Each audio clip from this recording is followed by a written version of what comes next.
Peggy 18. In this 4-part series, get an inside look on the making of one of the most anticipated titles in gaming history. This is Inside Assassin's Creed 3. Ever since Europeans arrived in North America, they had been involved in shipping goods back and forth across the Atlantic Ocean. In order to make this economic system work, the British tried to control the goods that are going to the colonies.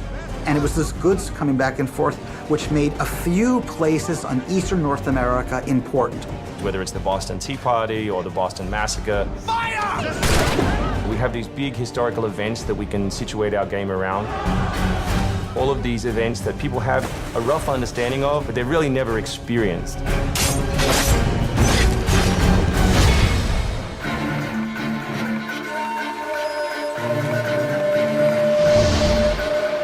We had to go back and get our historian to find us accurate maps from the era of what Boston and New York looked like. These are actual replicas of the cities. If you're familiar with those cities, you should have that sort of eerie feeling of finding familiar sights. We really wanted to push the animations and just make it look like it's a real living world. As you walk through the crowd, you'll also see animals in the streets. They would have a pig, they just clip his ear in a certain way, and they'd let him go in the street. And then he'd eat garbage, and then when it was time to eat the pig, you'd go and find your pig, and you'd slaughter it and eat your pig. We've got a lot of new ingredients that just bring a new, fresh feeling to the gameplay inside of the cities.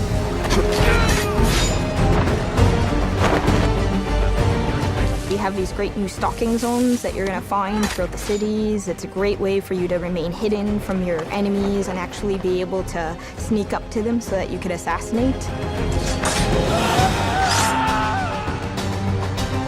We've got this amazing dynamic weather system in, so we can see not just the time of day passing, but also going in and seeing the same environments, not just in the summer, but in the winter as well. Even though it's a much more condensed area in the city, you actually have to be more careful. There will be carts moving past, so as you're running along the buildings, escaping some snipers, you'll be able to just dive off into a hay cart that's driving past. You'll be able to jump out of that, free run quickly through the streets, through a building, and jump out the other side. See people inside freaking out as you run past through their kitchen.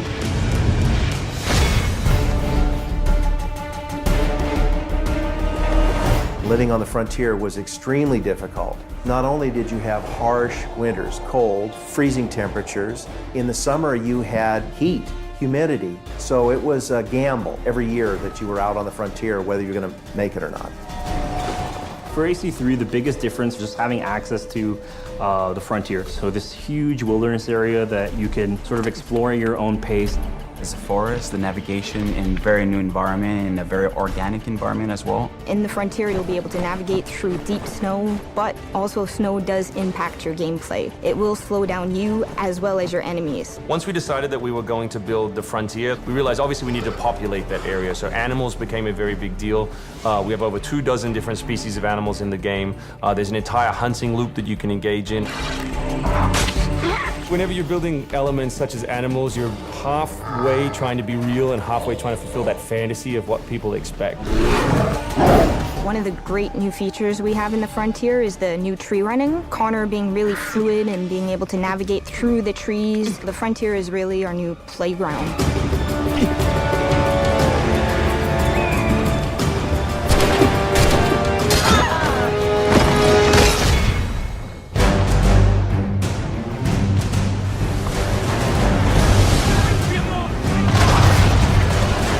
This war at sea was truly a global war and involved not only the British, but the French and the Spanish and the Dutch.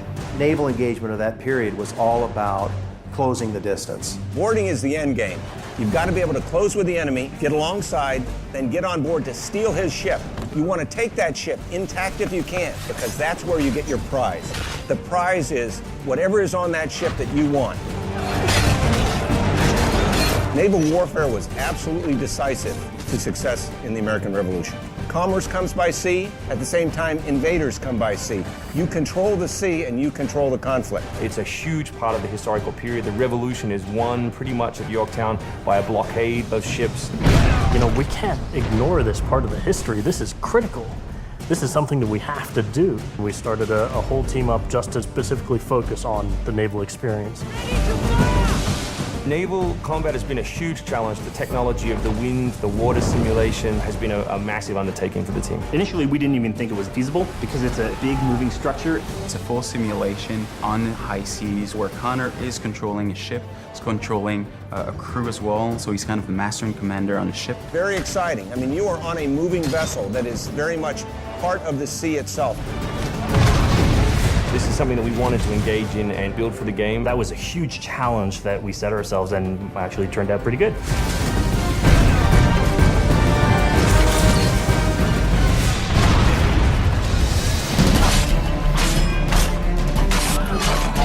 If you haven't played any Assassin's Creed games before, we really think this is a great point to get on board.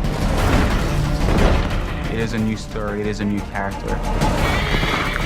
This team is full of people who love making Assassin's Creed, who are delivering just an astoundingly polished and fun experience. As a creator, nothing gets better. To be frank, it just looks great. Seeing all of this coming together at the end, it's amazing. For new fans, really, this is about as good as it gets. It's by far the biggest and best Assassins yet.